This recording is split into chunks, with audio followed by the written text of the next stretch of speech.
Dominic Trans to update pop culture and what it does to your head. Grab a beer, go online, rock with me instead. Hi everybody, welcome to the MaD Radio podcast. We are joined today by a very special guest. He has his own podcast, Talk Southeast Asia. We'd like to welcome onto the show Dominic Tran. Thanks for coming on, buddy. Hey, thanks for having me, guys. It's a pleasure. We wanted to do it last week, but had some family situation, which is resolved by now, and I'm happy to be on again. Yeah, it's awesome hearing that all that worked its way out and things are better now. That's awesome. Cool. Yeah. So we are having you on to talk to you about something that I know I personally find fascinating. I'm pretty sure Matthew does too, and that is the experience of the expat. Okay, living somewhere just completely different from where you grew up. Now, you grew up in the Netherlands, right? Correct, yeah. I am born and raised in the Netherlands, or Holland, whichever you like. But I'm from a Vietnamese family, so both of my parents are Vietnamese. So what was that experience like growing up? Because I know this might just be my inner racist coming out, but when I think someone from Holland, I don't think they would look anything like someone who came from Vietnam. So, like, was that an issue growing up, or was it just sort of nothing? Well, of course, you look different from the normal Dutch person because, I mean, Asians are like on average 5'6" or something, 5'4", and black hair, dark eyes, and Dutch people are at least 6 feet tall, brown or blonde hair and blue eyes. So, of course, from the outside, you look different than the rest. But as in terms of how people treat you, going to school, you don't really feel that different. Honestly, I always thought that I was Dutch, trapped in a Asian body for almost my whole life.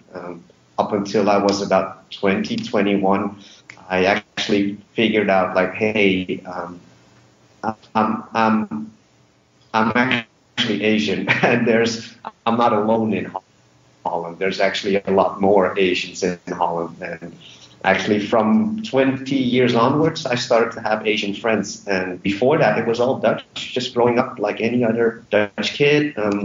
Yeah, my parents never forced me to keep the Vietnamese culture.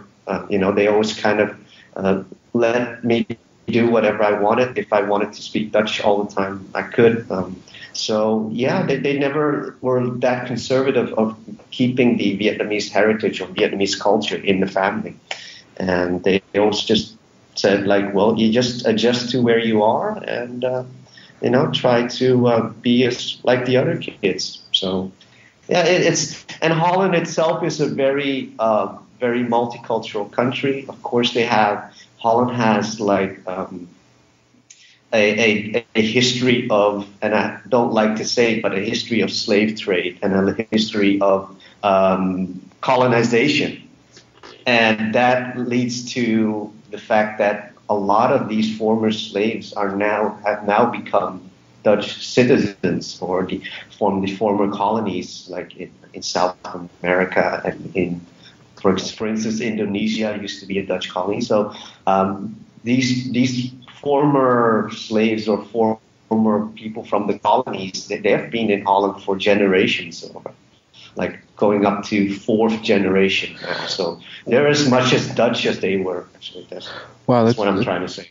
That's really cool. Like I know in my mind that I wouldn't have associated like diversity with any country in that region of Europe. So it's really cool that that they were so accepting of someone who is different. So you moved from Holland to Thailand next? Not really. I moved There from were Holland. stops along the way. Yeah. I moved from Holland to Vietnam first. That was in end of 2008. I decided. Yeah, When was that weird, like, fitting in? well, And a little bit. Yeah. I did go back to Vietnam like before that just for holiday and visit my family. But when I actually moved there with the objective to start a whole new life, I had to get used to little things. I mean, it's easy because I speak Vietnamese, so whenever there's something I don't know, I just ask people to explain it to me. But there's some cultural differences that are that I had to get used to, definitely, because it's a totally different environment from what I was used to in Holland, of course. now, when you get to Vietnam, one of the things that always fascinates me, so you already spoke the language, but you probably spoke it with a pretty thick Dutch accent. Definitely. My Vietnamese was on elementary level when I first arrived in Vietnam. Before that, I was only used to talking Vietnamese to my parents and my aunts and uncles in Holland, but like talking with my sister or with my cousins was all in Dutch. So if you're only used to talking Vietnamese to your parents, you kind of develop your own language. Right? You have I would say I would speak about 75% Vietnamese, and then I would throw in a Dutch word whenever I didn't know the Vietnamese word. So that's how I would communicate with my parents. But moving to Vietnam, I had to speak 100% Vietnamese. And what was the most fascinating or most challenging thing regarding language is that my parents, they left Vietnam the end of the 70s. I think it was 79. So their Vietnamese stayed at that level, and they never progressed. They never progressed as in how Vietnamese is now in 2014. They don't know what internet was back then. So what is the Vietnamese word for internet or mobile phone? And so what I discovered is my Vietnamese, and it became apparent very quickly, and people told me in Vietnam, it's like, your Vietnamese is very old. You use words there were like 30 years ago we used to use that word, and nowadays we don't use these kinds of words anymore. Wow, it's really cool. We have a real earlier we were talking about how you would speak Vietnamese and fill in the gaps with Dutch. We have a really similar thing here in the southern United States. It's called Spanglish, where the families will speak English and sort of fill in the gaps with the Spanish for the English words they don't know.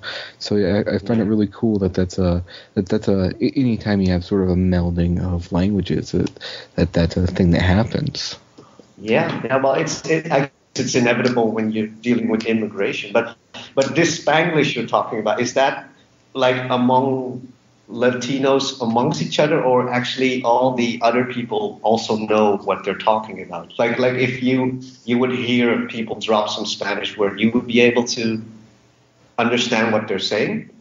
So it started off as the Hispanic mostly Mexican immigrants into the United States would try to teach their children English, but there would, of course, be English words they didn't know. So they grew up learning sort of this mix of English and Spanish, and it became just sort of a really common language among immigrant communities, and it's become, and those immigrant communities, especially here in Texas, are so large that they are almost the majority of people.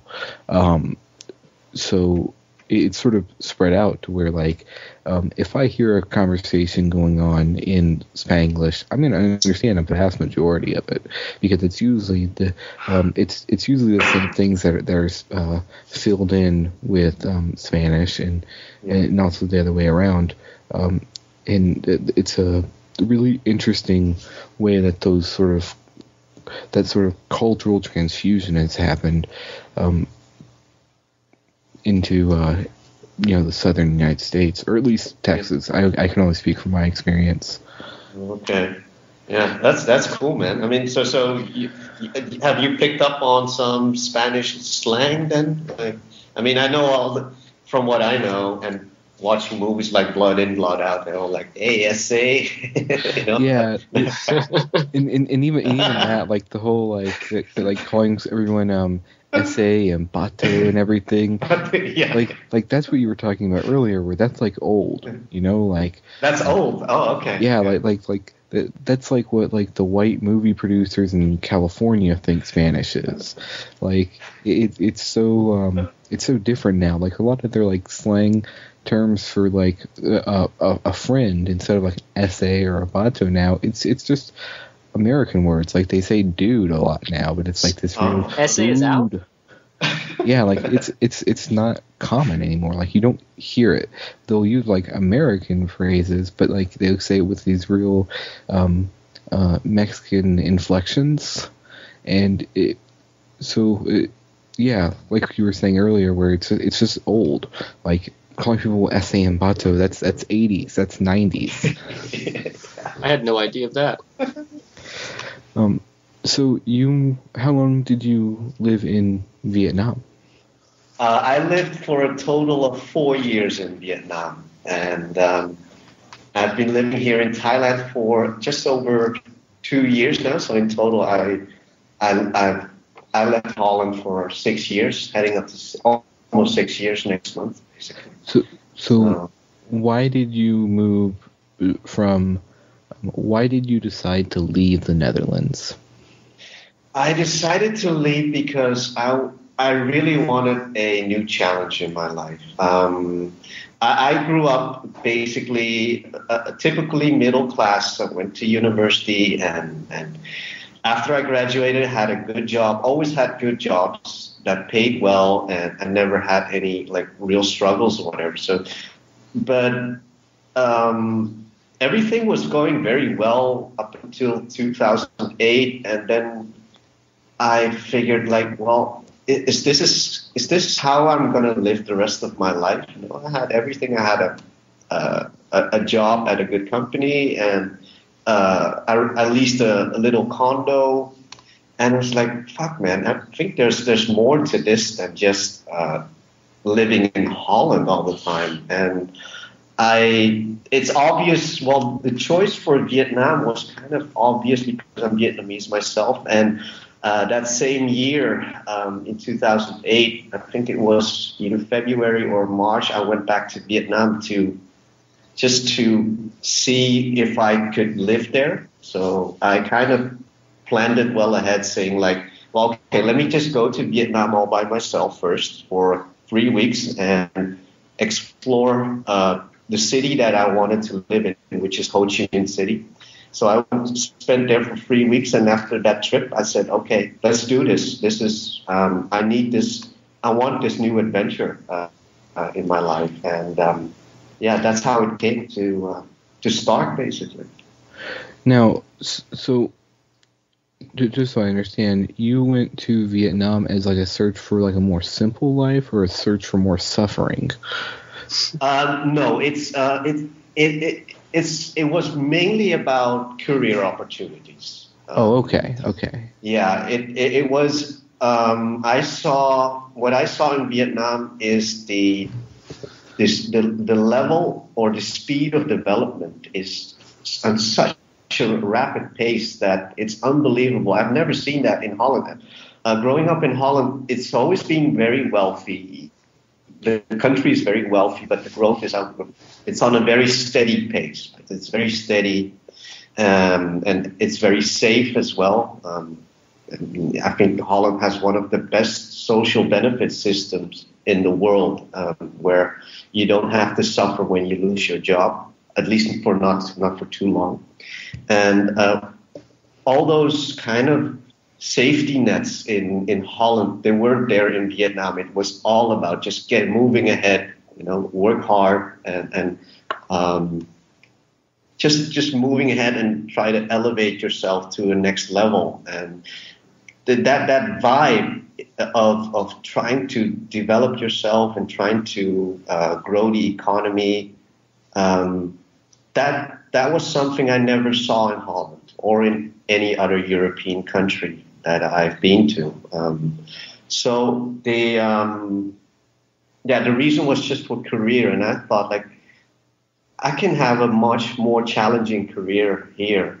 It might be difficult in the beginning, and I have to deal with a lot of cultural business barriers that I have to break. But I want it. You know, I want this kind of life. So how do you did you already have a job when you moved to Vietnam, or did you how did you sort of show up there and then get a job, as you say, speaking elementary level Vietnamese?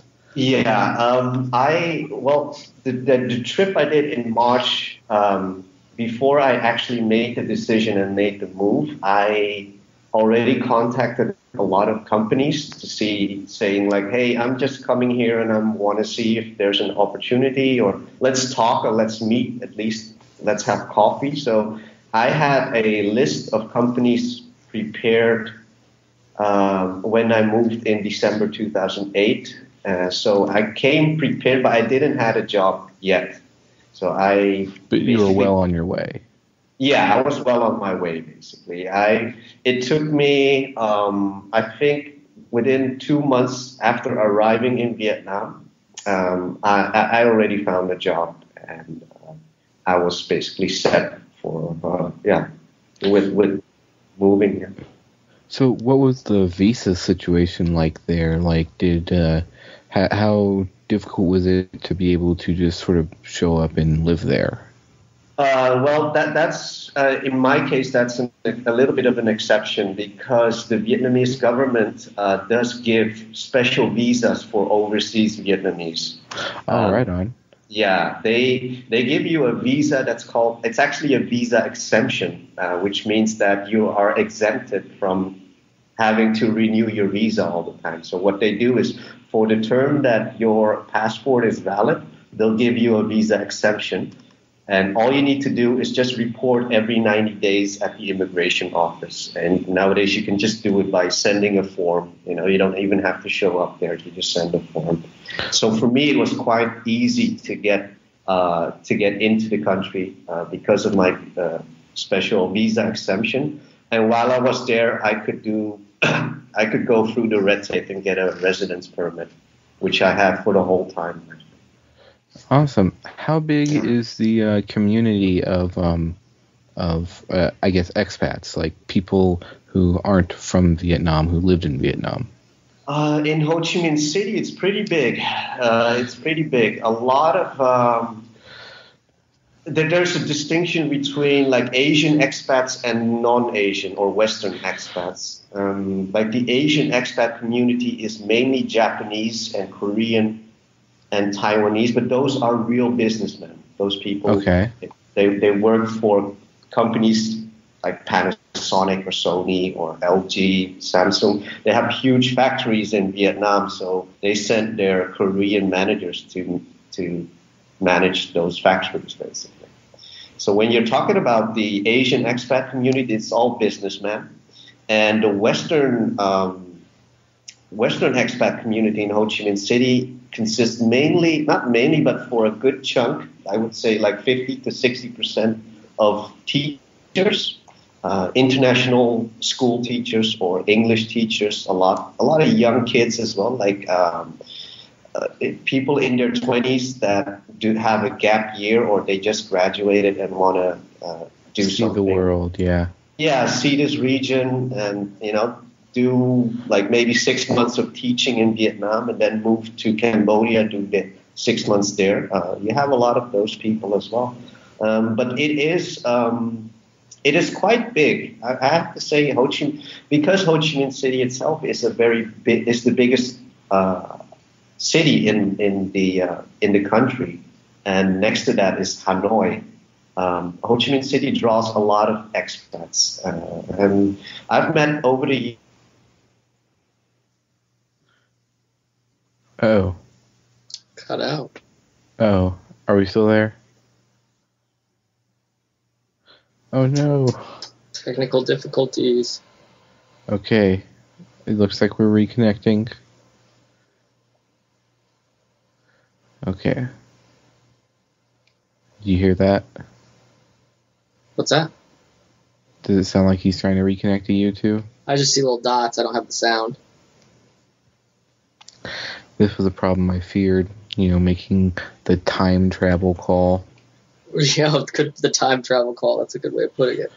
Yeah, so for our listeners, it's Friday night for us right now, but it's like almost noon in Thailand where our guest is the next day. Not like, what's today's date? For us, it's like the 21st. He's on the 22nd. He's in the future. He already knows pile what driving happens. through time for this call.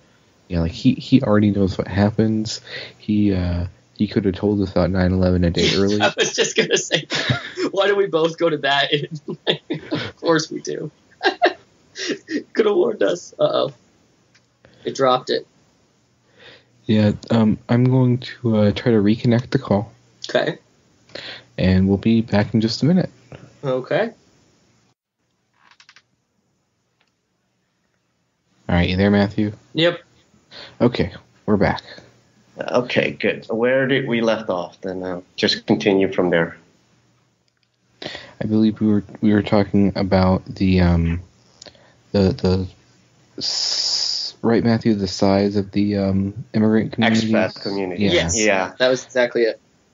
Okay, I'll just start from the beginning, and you guys can edit out what's double. Okay. You had just told us about the Asian expat community. Oh, okay.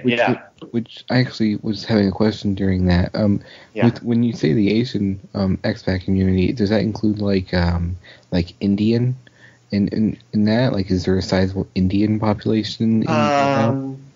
Well, technically, you should include the Indian community and to a certain extent the Arab community as well. But those communities are too small to be actually considered. Vietnam doesn't have a lot of Indian people. Most of them are, again, business people, like traders, or they own an Indian restaurant. It's not as much as in Thailand. Thailand has a big Indian community, but those are not expat, but more immigrants, actually. Immigrants. Yeah, like I know in my mind when I think like global cities, it's like London, Bangkok, Singapore, cities where you'll have people from just name a country and they have a community from there, which was kind of why I was asking about that. In America, normally when people say Asian, they're talking, Korea, China, but and they just forget that Indian and Middle Eastern is a different thing. Just like they forget that most of North Africa is still Arab, like they're African, but they're not. North Africa is all Arab, basically. Yeah, the whole Maghreb region. So what about the Western expat community there in Vietnam specifically? What were we looking at, like size-wise? Oh, size-wise, I don't really know, but it's pretty substantial in Ho Chi Minh City. There is, like I said, with the Asian expat community, it's mainly business people that are sent there by their company in Korea or from Japan. But as for Western expats, a lot of them they just packed their bags and left for Vietnam. And a lot of them are English teachers or teachers at an international school or international university. And but size-wise, I really don't know the number. I think Ho Chi Minh City is during the day is a city of about around 7 to 8 million people during the day, and I would say maybe 200,000 are Western expats. And like I said, mainly a lot of them have a teaching job, like anywhere here in Southeast Asia. And a small community has, they work for Western companies like Intel or a European company, Nestle or something. Right. But it's pretty sizable. I was surprised as well in Ho Chi Minh City. So what prompted your move from Ho Chi Minh City to Bangkok, where you currently reside? Mainly because during the time while I was working in Ho Chi Minh City, I worked for a consulting company that sent me all over Southeast Asia. And during one of those projects, I met a girl. I met a Thai girl who I was working together with. We were colleagues back then. We're not colleagues anymore, but now we're husband and wife. So I moved for love, guys. Wow. Awesome. Yeah, That's excellent. It's so funny. I was working for the company's Ho Chi Minh City office. She was working for the company's Bangkok office, and we both met during a project in Jakarta, Indonesia. Wow. So over an intense 10 weeks, I think, working really hard in Jakarta, we kind of hit it off. And from there, we spent about a year like having a, how do you call it, a distant relationship? Yeah, long-distance relationship. Long-distance relationship, right? So we Skyped a lot. And we kind of, because we were consultants, we traveled a lot. So we kind of tried to plan our flights to see each other during the weekends.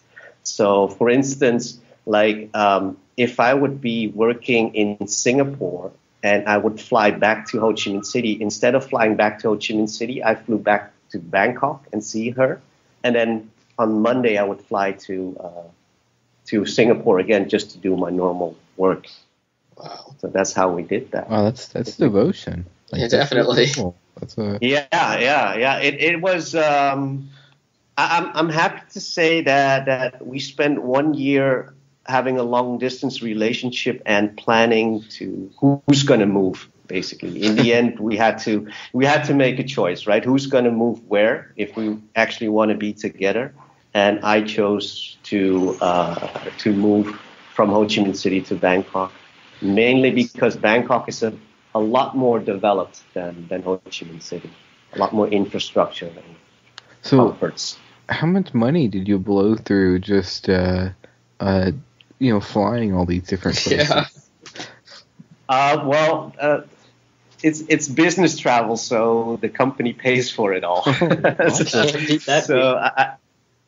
So whenever I had to go there somewhere, let's say to Jakarta, it depends on what project you're doing and how much budget there is. But on a normal budget, you could fly back like every other week. So you stay 1 weekend in Jakarta and you fly the next weekend back home. And usually they allow you to fly back on Friday morning and come back on Monday. So it's like at least you have a full day of Saturday and Sunday, and then Monday morning you're on the first flight out to Jakarta again. So it depends on how much budget we have for the project and how far the destination is.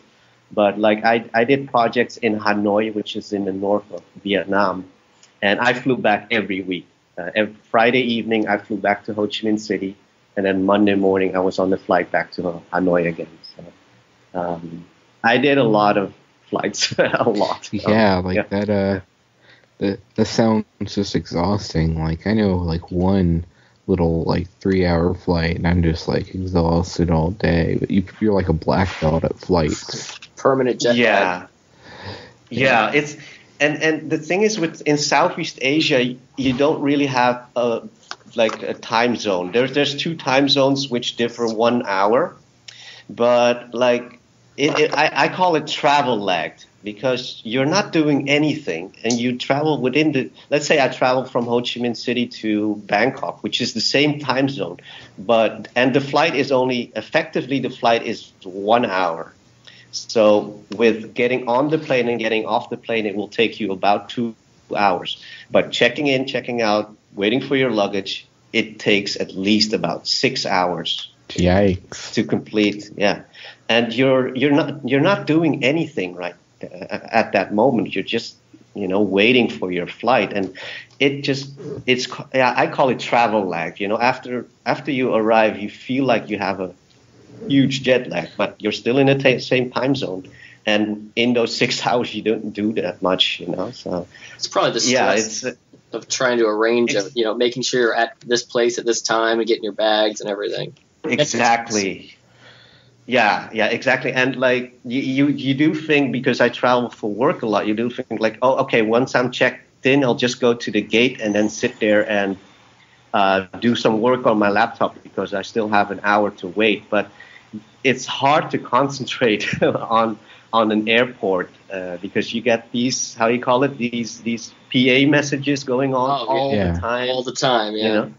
Yeah, so it's hard to actually get some work done as well. So you decide you settle on moving to Thailand. Were you married at the time? Like, did you have like a Thailand version of a green card, or was that its own visa situation? Oh, that's a whole different visa situation for me. I arrived in Thailand on a tourist visa, and I wasn't married back then. We were just we waited until I came to and settled down in Bangkok, and then we planned our wedding, which happened about 6 months after I arrived, I think. And I was on a tourist visa at first, but again, very soon I had to leave my job basically because the job I was doing back then, they didn't want to transfer me to Bangkok. Even though they had offices everywhere in Southeast Asia, they kept everybody where they were hired. So I was given the choice to stay in Ho Chi Minh City and stay at the job that I had, or again, leave the job and move to Bangkok, like I did then 4 years before, from moving from Holland to Ho Chi Minh City. So I left, came to Bangkok, and again, very soon I found the job, and the job that I currently still have, they provide me with everything. They give me a business visa, work permit, and they take care of all my issues regarding immigration. So I don't really have any problems with that. Luckily, though, because a lot of expats here in Bangkok and Thailand are struggling with visas. They have to do visa runs every 3 months, just because their employer doesn't really want to pay the extra amount and like put in the extra time to get their expat, their expat employees sorted out. What's a visa run?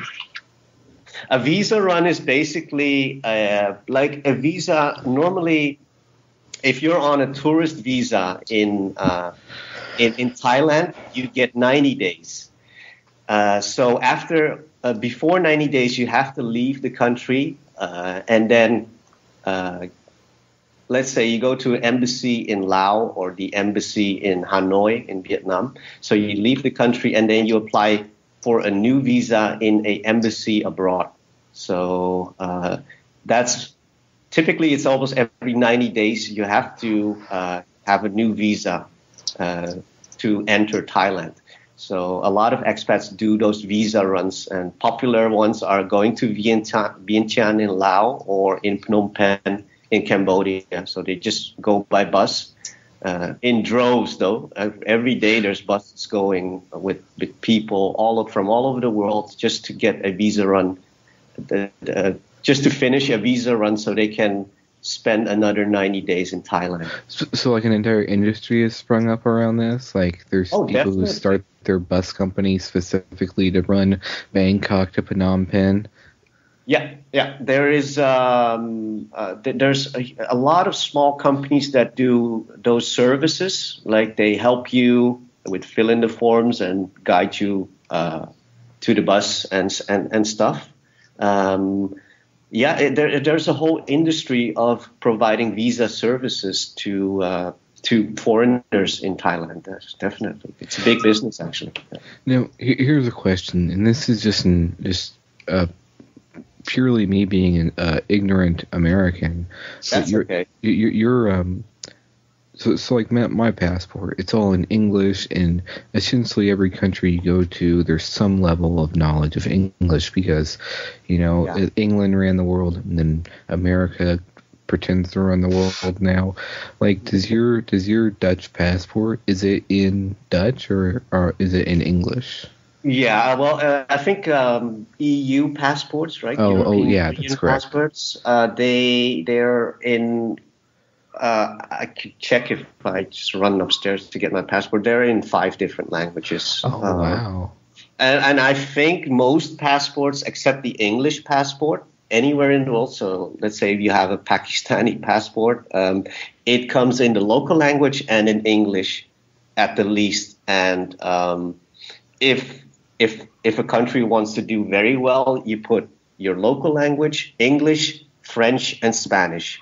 That's probably will get you anywhere in this world. And nowadays you should put Chinese on it as well, though. Yeah, but both Mandarin and Cantonese. Mandarin probably it should be okay. Yeah, but Cantonese would help as well if you want to go to Hong Kong and stuff. Yeah. Well, so that just sort of popped into my head. I hadn't even thought about that because it'd be weird, like not being able to read what's on your own passport. Yeah. Well, I mean, I guess if you work for an embassy, you should probably have at least some proficiency in English, or you work at the immigration office, right, at the airport, or at a border stop. Yeah. Definitely. So you arrive in Thailand. You already have your living situation worked out and everything, right? Yeah. So what's the first culture shock that you didn't experience visiting Thailand that you ran into for the first time being a resident of Thailand? Culture shock is I think dealing with traffic is one of the first things I had to really adjust to. Traffic is on the left-hand side, right? I mean, America is on the right-hand. Yeah. I knew that beforehand, though, but that was something I really needed to adjust to. It's like in England or everywhere Singapore. But America. Well, no, Europe, actually, mainland Europe is the same as America. It's on the right. You drive on the right-hand side. Yeah. So and Vietnam as well is right hand. Traffic is on the right hand, but and Thailand is on the left hand. And actually, it's great you asked me because when I grew up in Europe, I always thought like, why the fuck do all these countries have a left-hand drive, right? I mean, I guess you guys know what Joe Rogan told about, like wielding your sword with your right hand, so it's easier to be on the left side of the road. But I was always thinking, like, why do these, like Japan and England, why are they so stubborn and drive on the other side of the road, and the steering is on the right hand side of the car? And then when I came to Southeast Asia, I figured out that actually, if you look at the car industry, just the car industry, cars with right-hand drive, it's actually a lot of countries because, first of all, you have England, Japan, India, Singapore, Thailand, Malaysia, Indonesia.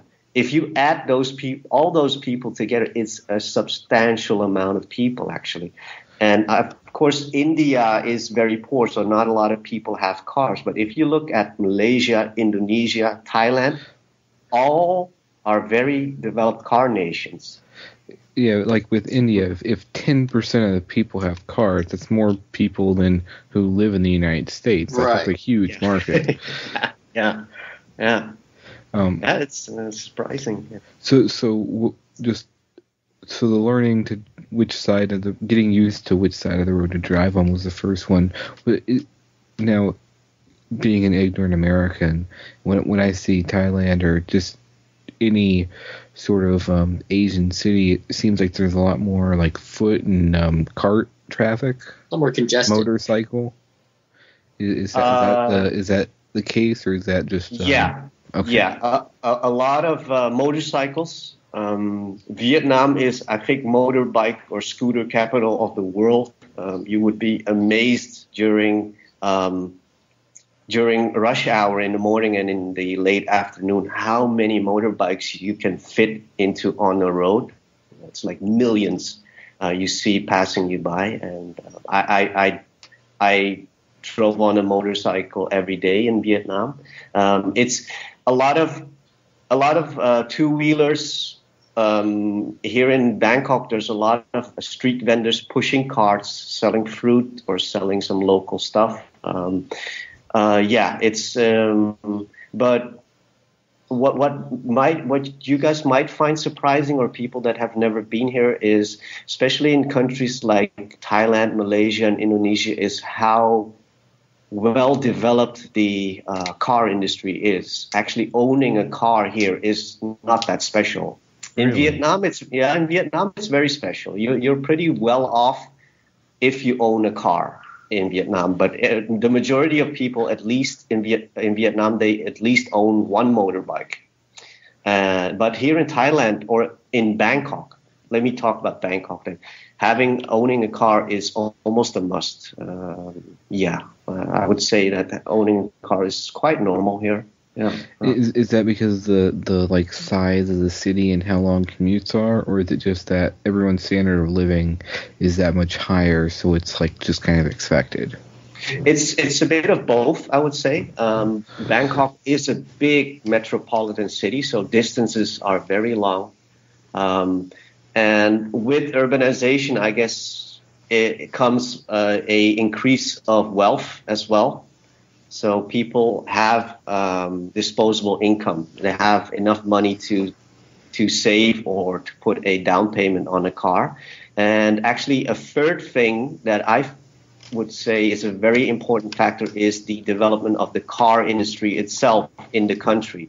Like in Thailand and in Indonesia, companies like Toyota and Honda have huge factories that produce mainly for the domestic consumption for the people here, and a little bit of export to the neighboring countries as well. And but if you look at Vietnam, the car industry isn't really that developed. Yes, you have all the Japanese manufacturers operating factories in Vietnam, but what happens is they import a complete knockdown car into Vietnam and assemble it locally. So you understand what I'm saying? Like so it's just a lot lower quality of vehicle. Yeah, and the local sourcing of products to build a vehicle is almost 0%. And whereas like in Indonesia or Thailand, they could source like at least 50% of the car can be produced by some third party here in Thailand. So they only have to ship in like essential parts of the car from their factories in Japan or whatever, or China. So it's the level of development of the automotive industry itself here is it's pretty big. Almost all the major Japanese and Korean brands have factories here. That's really cool. Like what in like Vietnam, where the standard of living is a lot lower, like how much is gas setting you back, right? Like if everyone has a little motorized scooter, like how much, like what's their gas bill? Let me see. So one gas tank is probably about 1 gallon, and will set you off for a week. Basically, you can travel for a week, and that's I don't really know what it is right now, but I would say $1.50 right now for a gallon. Yeah, I think so. Well, maybe let's say $2. Yeah, $2. Yeah. And what are we talking like people are working 2 days just to pay their gas bill, and the other 3 is the food in their mouth? Or? Yeah, what's that in relation to what they're making? Yeah, I mean, No, yeah, I see what you mean. No, I would say gas is, it wouldn't be like a substantial amount of your salary each month. So it's trivial. It's not trivial. It's not a consideration when you're buying the motorcycle. Like, hey, this one gets 100 miles per gallon. This one gets 90. Like, that's not a thing. No, not really. I would say like, yeah.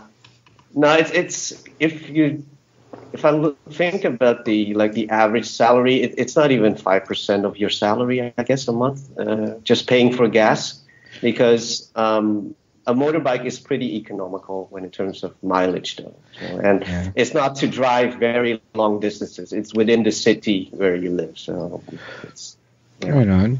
So after you sort of got your feet grounded there with the traffic in Thailand, were there any other like jarring differences that you hadn't encountered as a visitor?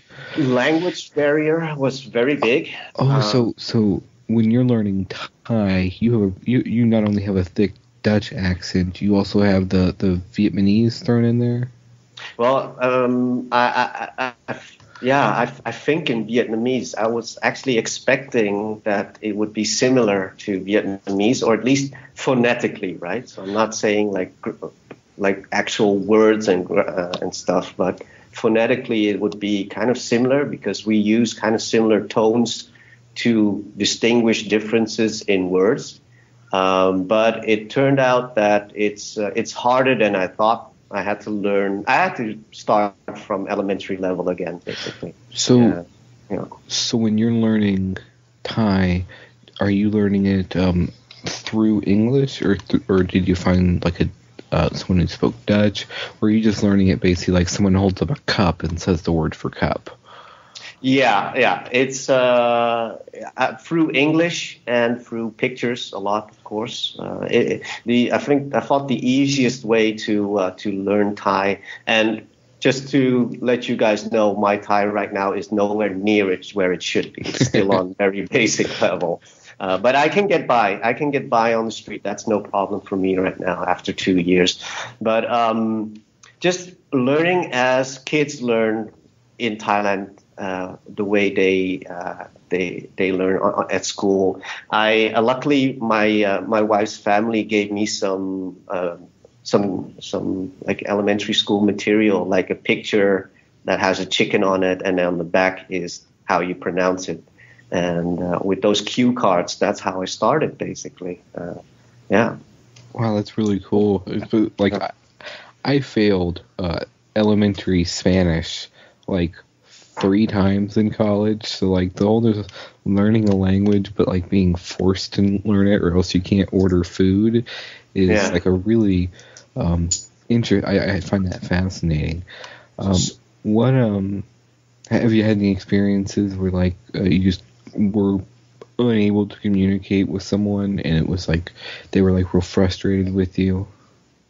Well, not really. I would say that it frustrates me more than it frustrates them. Because I've had a couple of times where for instance, I wanted to go to the public transport. We have in Bangkok, we have a SkyTrain line, it's like an overhead subway line which goes over all the. It's a SkyTrain. It's a monorail. It's like a monorail, but it has 2 tracks. So it's not a monorail, but it goes overhead, right?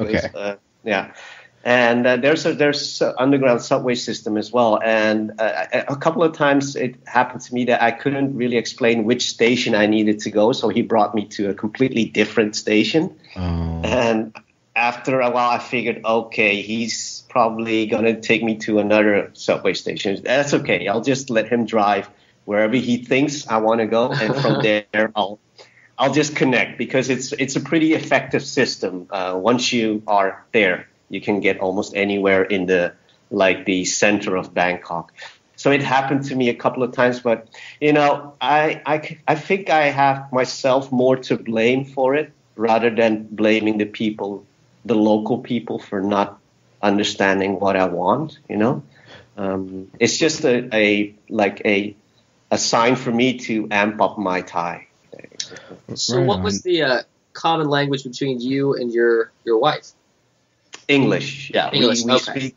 Yeah, actually, until this day, we've known each other for almost more than 4 years, and we speak 100% English. I should force myself to learn Thai with her, but it's just a little bit lazy and too easy to speak English. And her English is really good, so yeah, it's all English. So, I was listening to your most recent podcast today. Yeah. And you had a really interesting the Talk Southeast Asia podcast. If I didn't mention it earlier, it's awesome, guys. Thank you. You were bringing up. You had a nice little discussion about, is Thailand like a safe place to live? Oh yes. That was so. Yeah, I posted that one yesterday. So I thought you were referring to episode 14, but it's 15, right? No, yeah, the one you talked about about the kickboxing, and then the little article the guy wrote about if Thailand was safe. I also I mean the one with the what was it, the banh mi boy, that was fascinating as well. The food truck. Yeah. I thought that was really cool too. What I thought was really interesting from your most recent episode was you sort of bring up organized crime. And and there was obviously a whole story involved there. But how long are you in Thailand before you start to see those like hints of, oh, there's some organized things going on here, or this is sort of outside the law? Because I know that's something maybe like a first-time visitor wouldn't see, but when you're there, people get more comfortable with you being there. You get more exposed to that type of element. Yeah, I understand what you're saying. Honestly, as an observer, individually, I'm very ignorant to it. It was only until my wife started to explain me how things work that I kind of understand how people deal with things and how it connects to. I hate to use the word mafia, but it's kind of a clique, a group of people that organize their way, and their way is their law. And if you want to get in, you have to obey their way. Like I'll give you an example. Like there's a lot of motorbike taxis here in Bangkok, and it's a very easy and convenient, cheap way to travel very fast. And they wear these special little jackets, which tells them I'm a motorbike taxi for this district, and my place where you can find me is here. And to get into that, to become a motorbike taxi, you have to know the people there, first of all. And probably the first few months that you drive for them, they get a cut. They get a cut of what you earn on a daily basis, and that's the only way to get into the motorbike taxi world. It's the small things, and I needed locals to tell me how things work, basically. And a lot of it, if nobody told me, I would have never guessed. So it's funny. We have a similar thing like that here, except it's all sort of sanctioned by the city council. So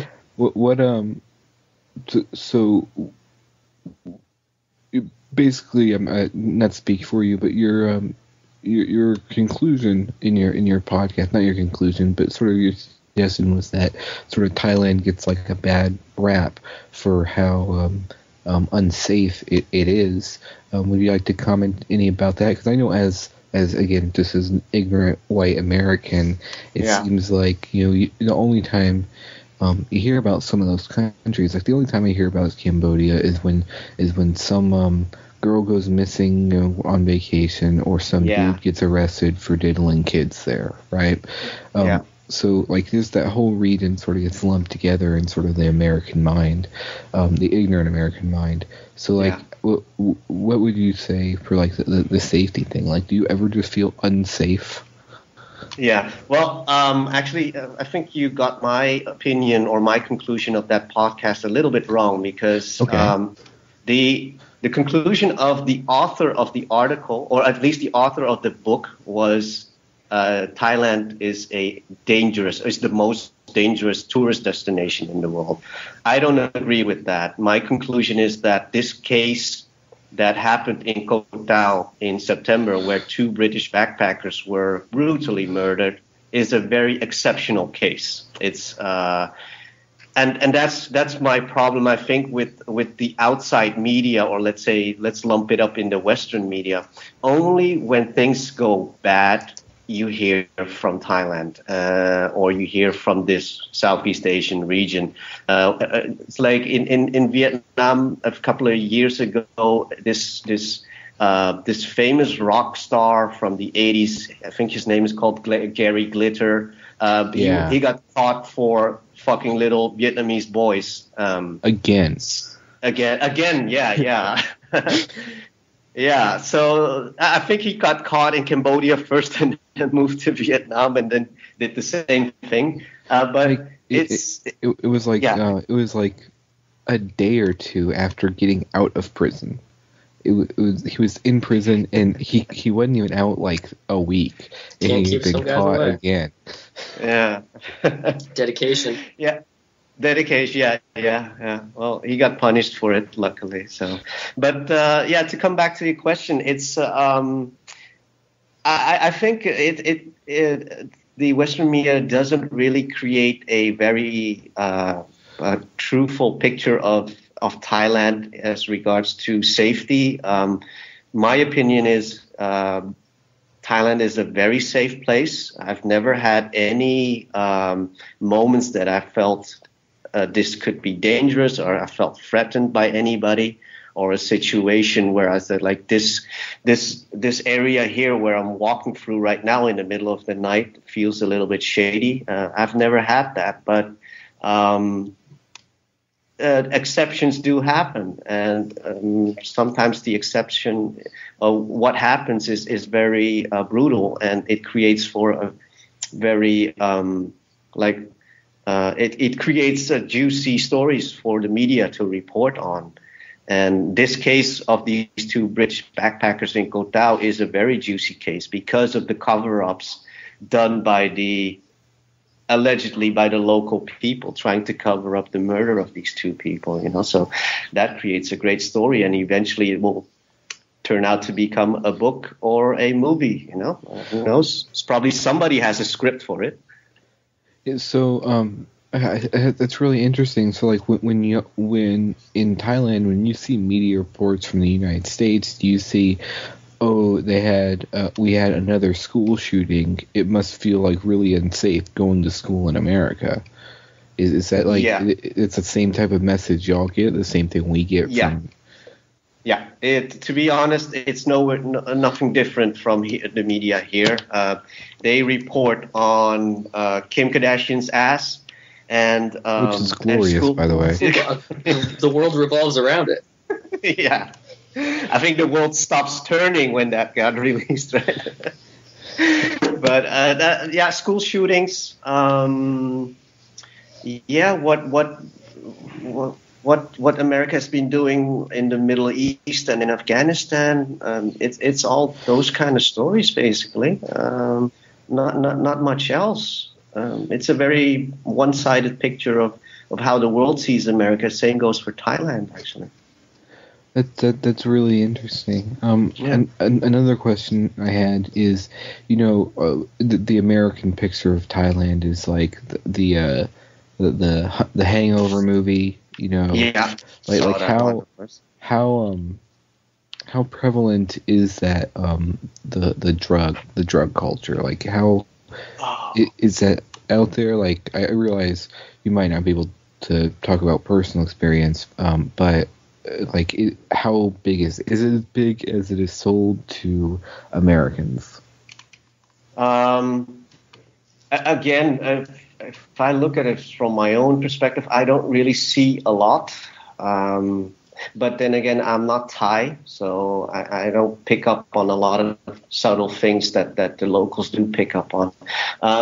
From what I hear from people that I know is that the drug, especially meth, is a big problem. I don't know why. Yeah, I don't know. I really don't know why. I don't see what the joy is of staying awake for 3 days. I really don't get it. But I guess the Thai kids here now and people in Bangkok, they really love it, or it's a necessity for them to have because like the life that they have forces them to work really hard for little money, so there's not a lot of food. So to suppress your hunger, you start turning to meth. So that could be that could be one of the reasons.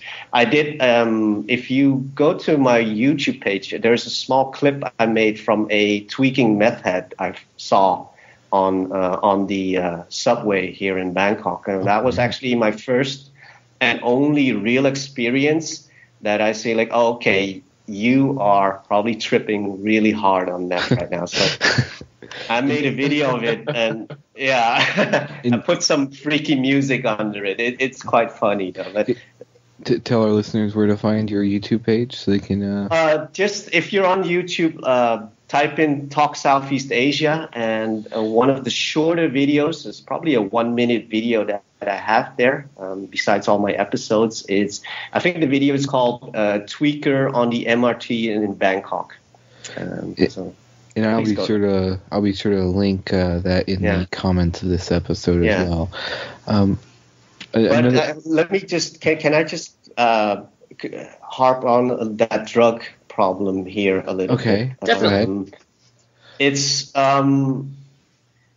It's definitely there. I do admit. Although I don't see the cues of people that are high on meth too much here, but even the local media, the local Thai media reports on busts, like drug bust, and they caught somebody with 100,000 meth pills, trying to smuggle it from Myanmar into Thailand. It's a big problem. Thailand is not only a big consumer of meth or yaba, as they call it here. It comes in a pill form. It's also a hub for distribution. So it comes to Thailand, and from there it goes to all the other countries around it. So it's a big problem, definitely. But so not really a big scene on the sort of American consumer drugs like coke, marijuana. No, not really. I think coke is too expensive. It's only for the real elite to get it here, and marijuana. I think marijuana is more allowed in Cambodia or the border regions, but so far, I mean, you never read anything about marijuana problems, or at least, well, the articles that are published about marijuana is probably only because the police busted some drug ring and they found a shitload of meth and some marijuana as well. Guilty by association. Yeah, exactly. But it's never like somebody caused trouble or jumped off a building and they found traces of marijuana in their blood. There's never been any case like somebody did something crazy and turned out he was pothead. So pot is consistent throughout the world then. Definitely. They don't have the demon weed in Asia like we have. The devil's lettuce. What's that? I never heard of it. All right, so at least the portrayal of Bangkok specifically, is that it's a place when you're there, like if you want to get something, you might have to pay a bit for it, but you can get it. Oh, definitely, yeah. Yeah. So, I assume there's like a party district, right? Oh, definitely. But Bangkok is a great party city, actually. In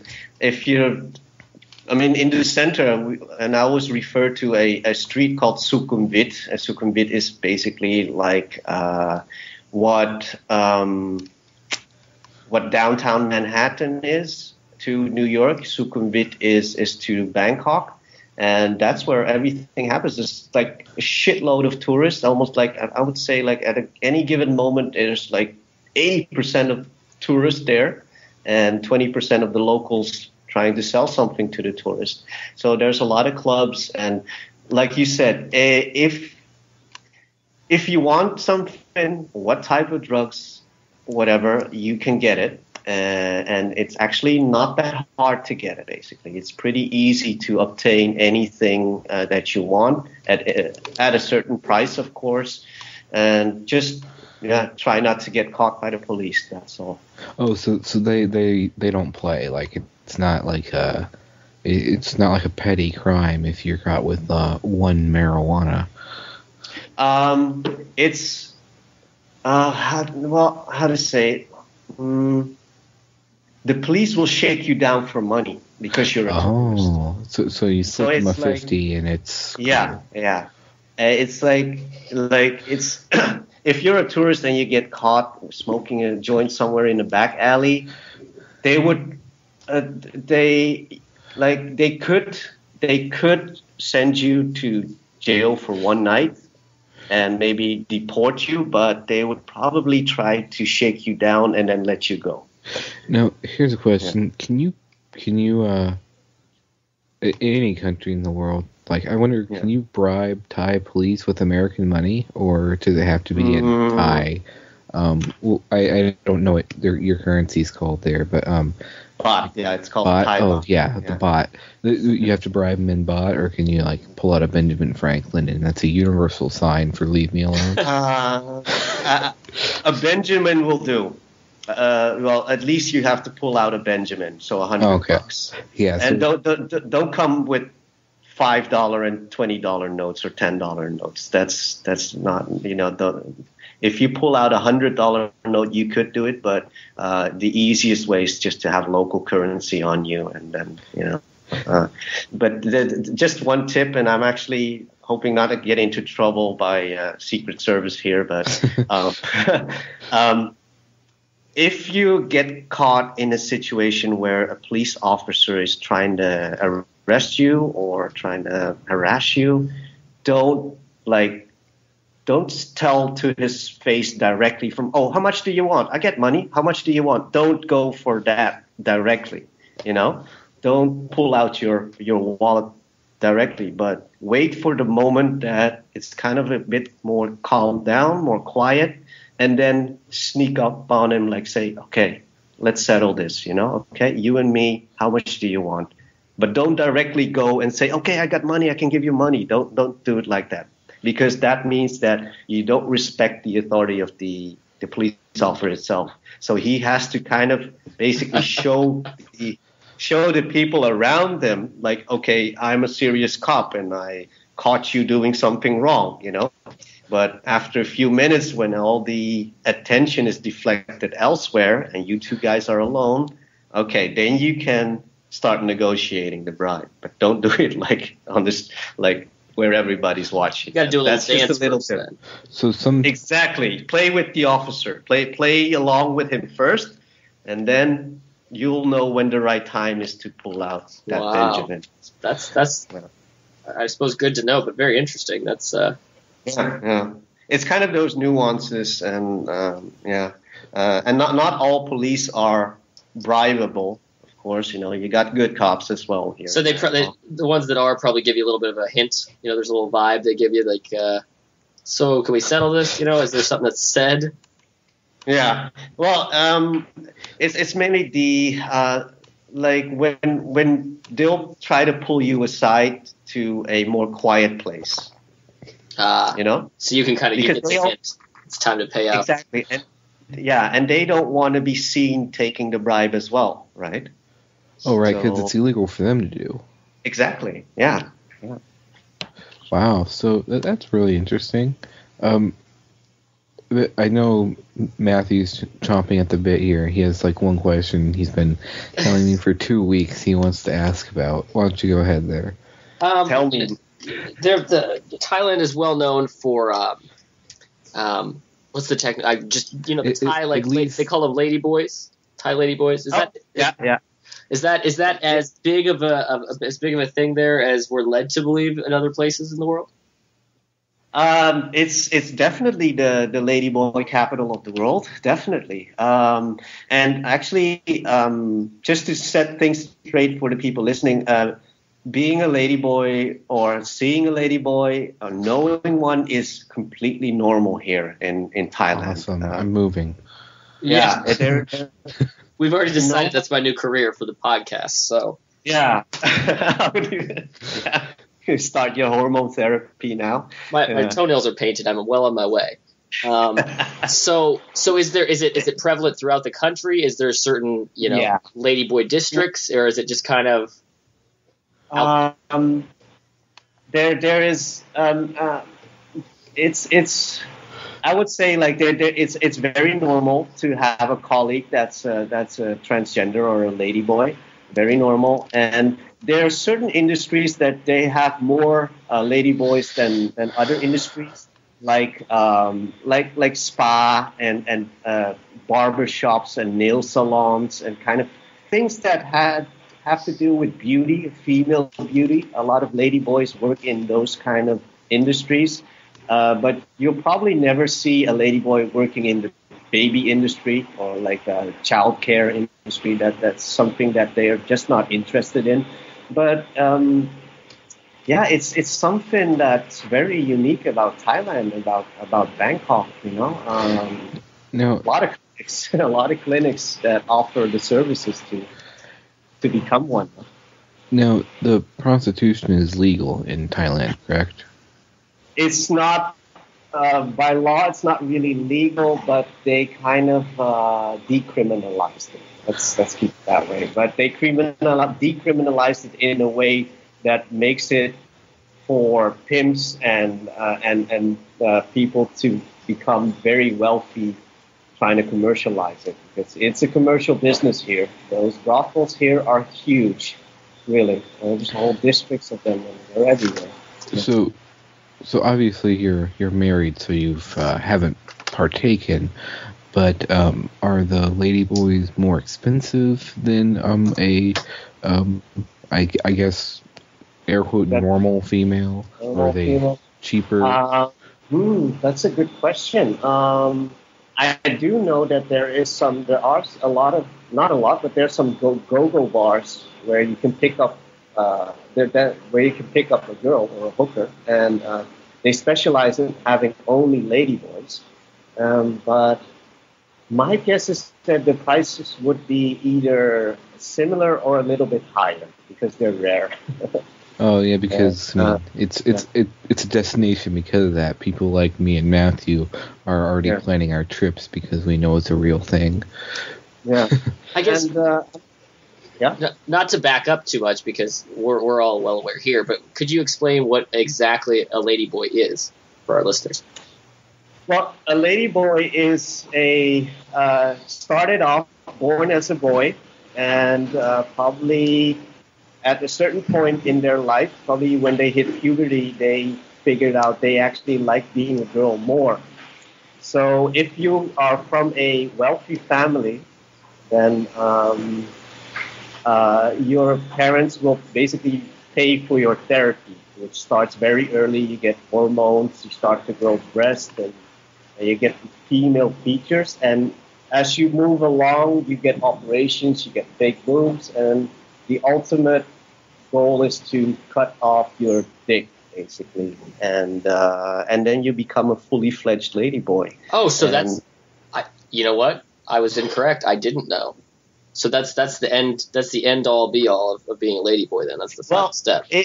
Yeah, but it depends on the person itself, because some of them don't want to be post-op, right? So they want to keep their nooks and crannies. The good ones. The good ones. So they come in different shapes and sizes, and but some of them are pre-op and some of them are post-op. But I think the ultimate goal is to become a full-fledged lady and have a pussy, basically. And the reason why Thailand has so many ladyboys is because of the Buddhist culture is very tolerant. The Buddhist culture say you don't be angry for people wanting to be themselves. Just at least have sympathy for them. Have understanding for people that they want to be a girl. That's why there's so many ladyboys in Thailand. Such a refreshing perspective, because in America, if someone's going to have an informed religious opinion on anything, it's always going to be, well, God tells me they're sinners and they're going to hell. Yeah. How long has that industry been around there? A long time. I think at least 40 years. At least 40 to 50 years, yeah. And they perfected it, though. Honestly, I'll tell you guys a little secret. Sometimes I'm walking down the street and I see a fucking hot girl, long straight legs, beautiful dark long hair, and then you come closer and it's like, oh, okay, it's a good boy, it's a lady boy. Okay. Are some of them so good at covering it up that you don't get to that point? Like you don't know until. Some of them are really beautiful, but they use a lot of makeup, of course. Oh, that helps. But when they wear something sleeveless, when they don't have sleeves, then it's usually you can tell it's a ladyboy, because they have a little bit more muscular arms, and the muscle tone is different from a woman, from a real woman. But when they cover up and they have like immaculate wardrobe, then it's hard to tell. It's really hard to tell. And I don't blame the guys that might get a little bit too drunk and then end up with a ladyboy in their hotel room. It's like, hey, you can make that mistake easily here. So are the ladyboys, are they considered like societally, are they considered male, female, or some third option? Yeah, well, I heard that technically the government doesn't acknowledge you becoming a female, so you still be a male in your passport and the registration. But culturally, I think most of the people will basically call them a she. They will address the person as her or a she. They're considered girls. Yeah, and you see them like in high school kids, you see them a lot. Like you see these like young lady boys that are in the process of becoming a girl, and they're still high school students, and they wear like a girl uniform, but they have male friends, and they treat them like there's just one of their buddies, one of their school buddies, and that's really cool to see. They got the short skirt on and a little bit of peach fuzz on their chin. Yeah, exactly. Yeah. They dress up as a girl, but all the boys they're actually treat them as just a classmate, and there's no actual shame to it, on a teenage level, at a teenage age, which is great. Yeah, that is great. That's not something you would think. Thailand. Right, yeah, especially on a teenage level. You wouldn't think, no matter how accepting it is, for adults in a place, you wouldn't think that it extends to the children, but that's awesome. Yeah, definitely. Maybe you guys know some person during your high school that was secretly a closeted gay, and it would probably be very, very, very difficult for them to actually get out of the closet, saying at an age like 15 years, like, guys, I'm gay. Right. We in America, we still once every couple months have a story of some kid who was beaten and killed for being gay. Yeah. What was it like and this is so ironic, but like 2 weeks ago, some story came off where three dudes raped and killed a guy because they found out he was gay, and they were all like 15. Yeah, that was very recently. I can get the killing, maybe to a certain extent, but the raping. Well, yeah, right. That's sort of, if they're doing it purely because the person is gay, I don't understand how you're teaching them a lesson by then fucking them. Yeah. Well, it's a tragic story. Well, how transgender is really acceptable in Thailand? What about homosexuality? Because I know that was part of the thing I was hearing on the podcast was that there was some issue with the person being gay. Oh, that no, yeah. Well, with the podcast, it was used as a the person being gay was used against him just to cover up the story. Okay. But that aside, the gay community in Bangkok, especially in Bangkok, is very accepted. Again, I think it ties back to the same roots as why ladyboys are so accepted with the Buddhist mindset here, is to be very tolerant and accept people for who they are, and you can feel sorry for them for being gay, but just at least show your humility towards them, right? So wow. The gay community is very very open. There is one very famous little alley in, and with little alley, I'm not saying little back dirty alley, dark. It's just an alley off the main street. Fabulous alley. A fabulous, a beautiful, brightly lit alley, which is full of gay bars and gay pubs, and it's basically, I would say, if San Francisco is gay capital of the U.S., then Bangkok is gay capital of Asia or Southeast Asia. A lot of gay people are here, and they feel very safe. And I used to have a colleague, like the consulting company I used to work for, a colleague from Thailand. He worked for the Bangkok office, and every time when I visit, I saw him, and he would wear makeup. He had a handbag, and he would sometimes wear women's clothes. But he's not a ladyboy. He's just a very, very feminine gay, and he's not afraid to show it. And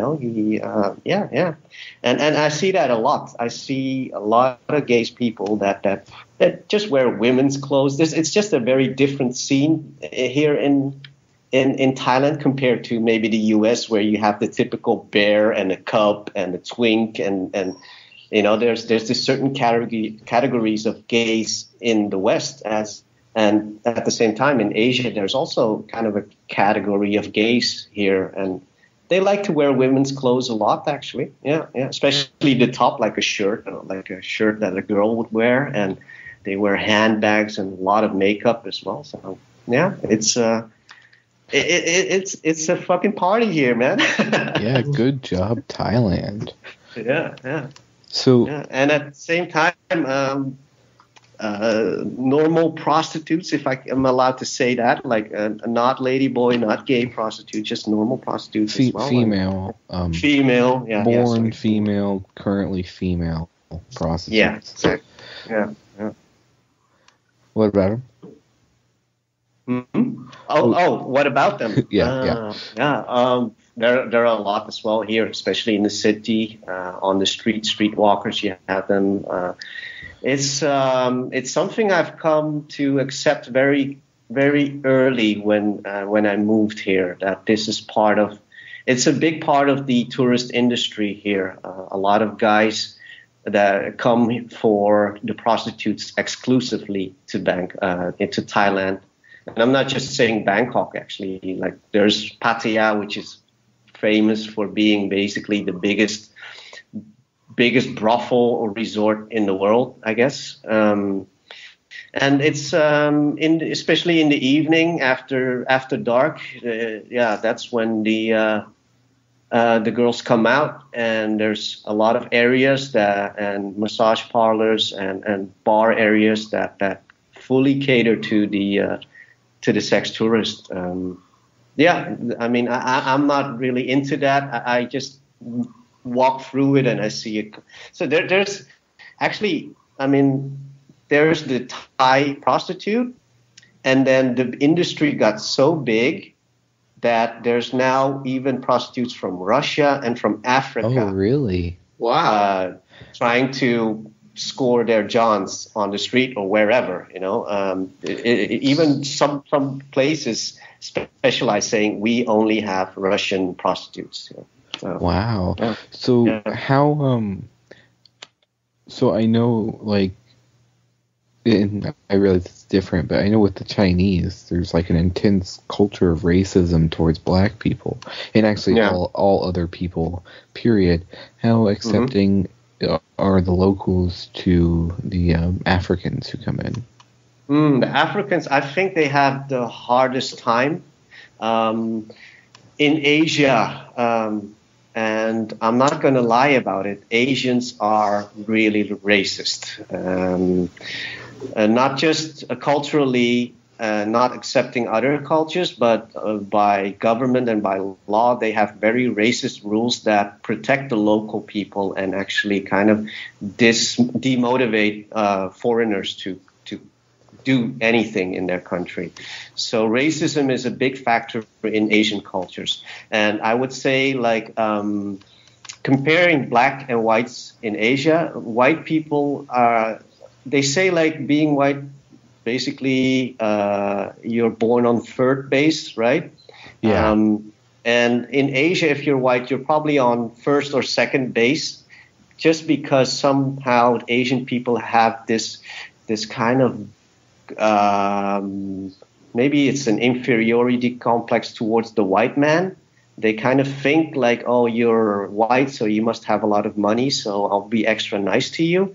But as for blacks, they probably have to gain the respect first, or you know, they have a hard time here in Asia. A lot of Nigerians, so a lot of scammers as well, though. But, yeah. Wow.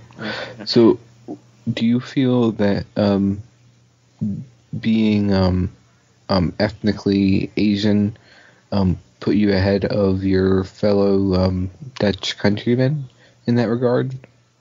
As in terms of living here and working here, I think so. I think I do. It's a less jarring difference than having someone who looks like they're from the neighboring country versus Bas Rutten.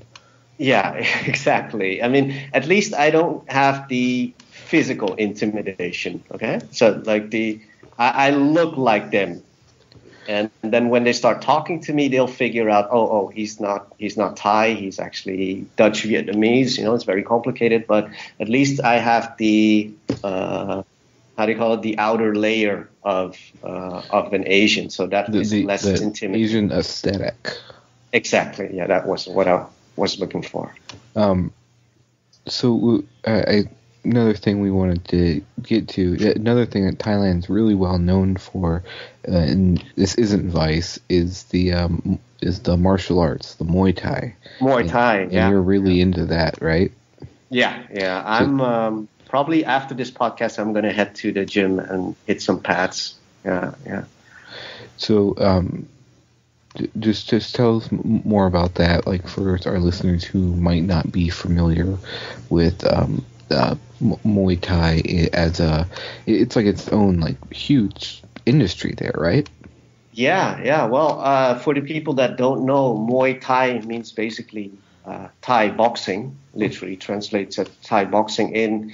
They kind of call it the art of 8 limbs. So you have your arms, your hands, your feet, your elbows, and your knees, and you can use all 8 of them.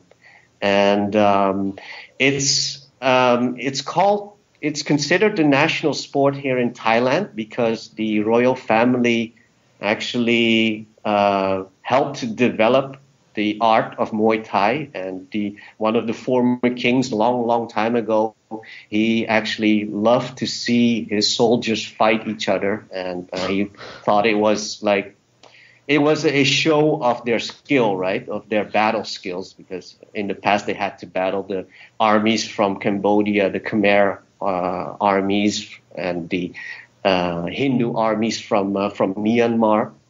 So it was very handy back then to have that set of skills. And nowadays it's basically become a real sport, and it's big, but it's big in the sense that if you like it a lot, and if you don't like it, you're not interested in it at all. And actually, there is a very big group of people in Thailand that actually want to distance themselves from Muay Thai because they think it's a brutal sport. It creates, you're likely to have brain damage, and it's very much done by the local rural people, so kind of the low class peasants in the country. So as the country develops and people get richer, and you get this certain elite group of people, they kind of don't really consider it as something beautiful about Thailand, and that group is unfortunately getting bigger. But just to finish my what I was saying is, like, it's still very popular, and I would say, like, now if you're looking at the Muay Thai scene in Thailand, it's 50% Thai and 50% foreigner, which includes me. Yeah. Really? So do you compete, or do you just work out? I just work out. Okay. Yeah, I started initially just for conditioning, and I tried a lot of stuff like going to the gym and jogging and long distance running, but nothing really. I didn't really like anything, especially running. I hate like long distance running because it's so boring. So I'm looking for something that I get my cardio, I get my conditioning, and I enjoy at the same time. And I found that in Muay Thai, and I don't compete. I stopped sparring.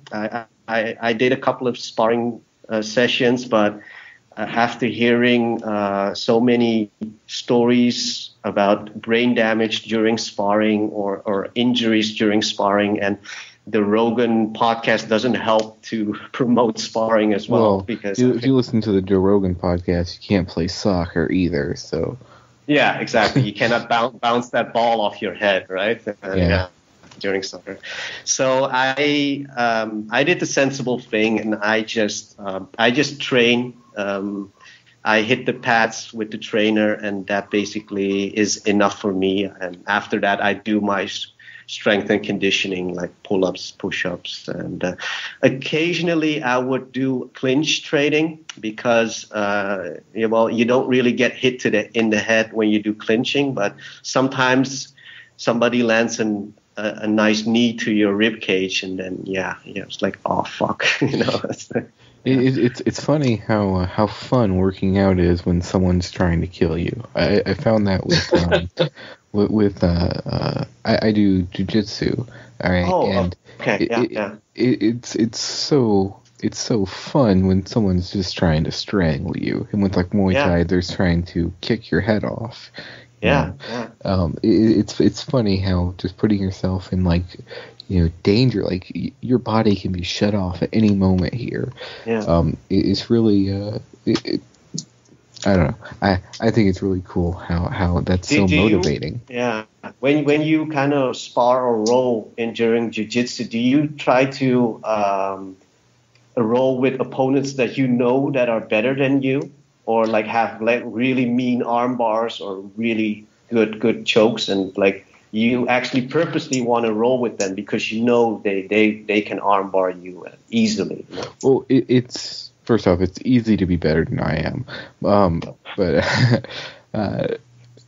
I'm sort of at a disadvantage because of my size, so I'm sort of limited by I roll with people who are sort of in my neighborhood at my gym, like size-wise, and all those people are, blue, purple, brown belt killers. So, like, really my only options are just to roll with people who are just light years ahead of where I am. See, yeah. Yeah, because for me, when I first started Muay Thai, it's not that long ago. I think about 5 or 6 months ago. The first 10 times I went, and I went 2 times a week. So let's say the first 5 weeks, I had only light trainers that usually do the girls and the beginners. And after that, I started to switch up to the more advanced trainers and the guys that actually hit you back, but not hard, but they sometimes hit you with the pads they are holding, or they kind of attack you. So, and after a while, I started to get very addicted to these very rough trainers. And right now, I'm like, I want guys that hit me back. You know, I want guys that throw kicks at me that I have to check with my shins, and they'll grab my leg when I throw a kick. They'll grab my leg and start throwing me around in the ring, or they sweep the other leg so I'm on the ground. And it sounds a little bit like I'm sadistic or masochistic, right? I like the pain, you know, I enjoy the pain. But it's so much more fun when it's a lot the more struggle. Fun. Yeah. It's the struggle of, here's this person who they could have just broken your arm 4 times in a row, but this time you got like half that choke sunk in before they got out of it, and you were like, I got that far. Yeah. It's so much more fun and productive, and it keeps you motivated. I completely identify with what you're saying. Yeah. So for me, I mean, Muay Thai, man, it's something I'm gonna do probably for as long as I can for the rest of my life. I'm actually trying to. I want to do jiu-jitsu as well, because actually the whole martial arts scene, or like MMA scene in Thailand, is starting to pick up. So a lot of jiu-jitsu schools are opening up as well. And of course, there's on the islands in the south there you have like MMA camps like Tiger Muay Thai or Phuket Top Team. So so a lot of the martial arts stuff, is it focused out in Phuket? Because when I think Thai martial arts, like only time I hear about it coming out of Thailand, it's always Phuket. Is that like what they're known for down there? Well, Phuket is known for a lot of things, mainly the beach and resort, just for people to have a very relaxing holiday. And somehow a lot of there's this little niche in this world of tourism, which I call the martial arts camp tourists. And Phuket caters to that very, very well. There's a lot of, I think there should be over, for an island like that, there should be over 10 Muay Thai camps. And I think they have like 2 or 3 MMA camps there. And what happened in Phuket is just that so many tourists, they enjoy spending maybe like 1 month doing training and partying and beach all in one day or during 1 week, that it became a whole scene. There's a lot of smokers going on. Every Friday night there is amateur fights between gyms, and over a course of time, they've actually developed very professional fighters as well, and professional fighters from the U.S., from the UFC. Guys like Roger Huerta and Brian Abersol, they can make a very good living teaching there in Phuket and training professionals and preparing them for a match. So Phuket, it caters to people that like training martial arts and also like to hang out on the beach, basically. That's awesome. So just to move back to Bangkok here. Well, I just realized that we went through like a whole breakdown of the expat community in Vietnam, but with Thailand, there's got to be there's got to be a lot more like Americans who just sort of escaped, like your former co-host. I believe that was his deal. He phrased it. He escaped to Thailand. Is that like is it a bigger like retirement, like people who just want to get away type place? Is that more the focus of the expats? Well, it's an added category.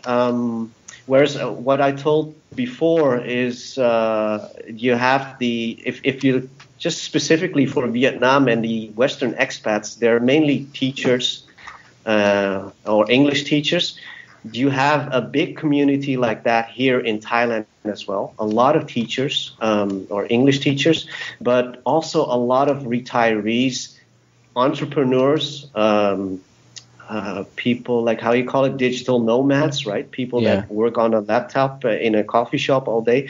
Thailand has a lot more diverse expats than in Vietnam, and there's all kinds of expats here. There's the typical retired, divorced, heartbroken guy that just finds comfort in bar girls, and that's it, beer and bar girls.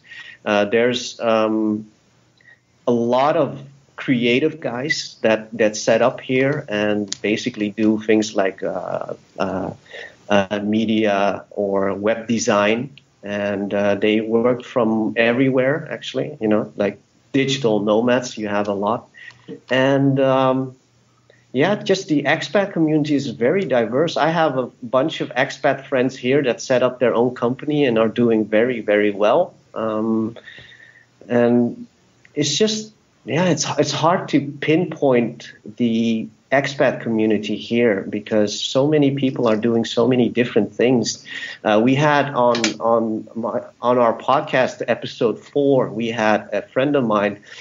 He's actually a member of the Rogan board as well, and he's a executive director for a property development company here in Bangkok, and he's been here for more than 14 years, and it's just very diverse. It's hard to pinpoint what a typical expat here in Thailand does.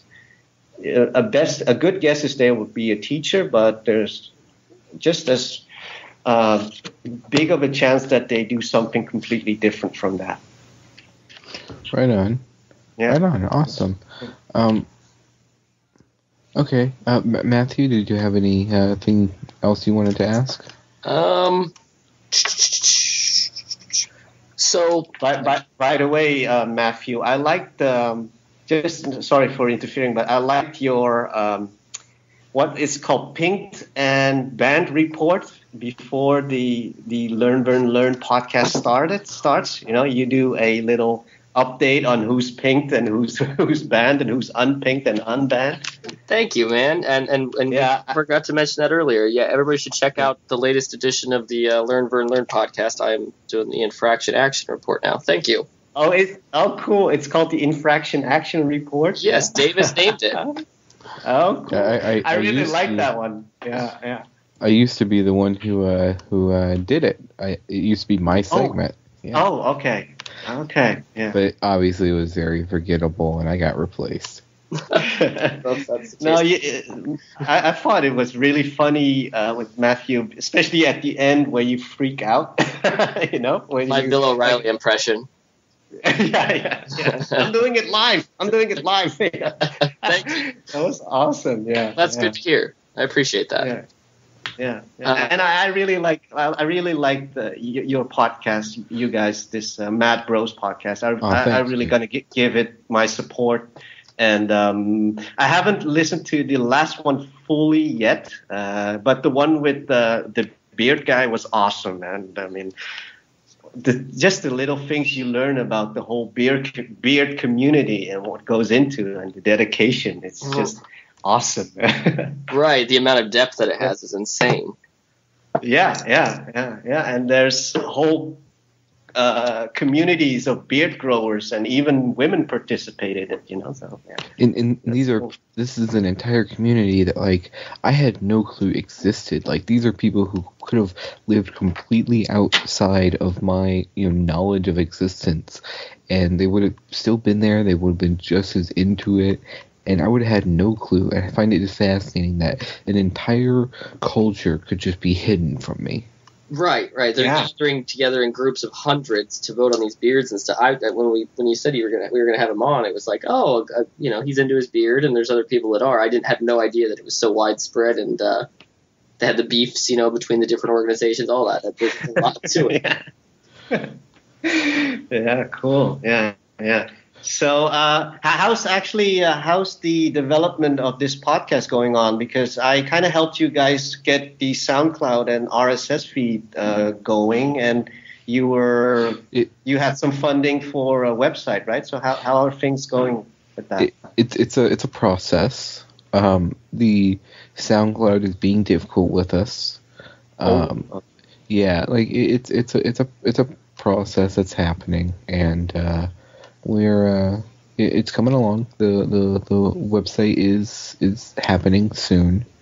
Okay. And we appreciate all the listeners for helping us turn that into a reality. Definitely. Yeah, cool. It's gonna be some cool stuff. Yeah. Well, if SoundCloud is gonna give you some trouble, maybe just try Libsyn. I think Libsyn is a very solid platform for. We're working through our difficulties with SoundCloud right now. Like it's definitely an issue where they're just being difficult. It's like 50% them, 50% us. And we're gonna get those worked out, because it's definitely not anything that's a deal breaker. Oh, okay. Well, that's good. Well, good to hear that you guys are setting up more professionally. I fucking hate Podomatic somehow. It's so terrible.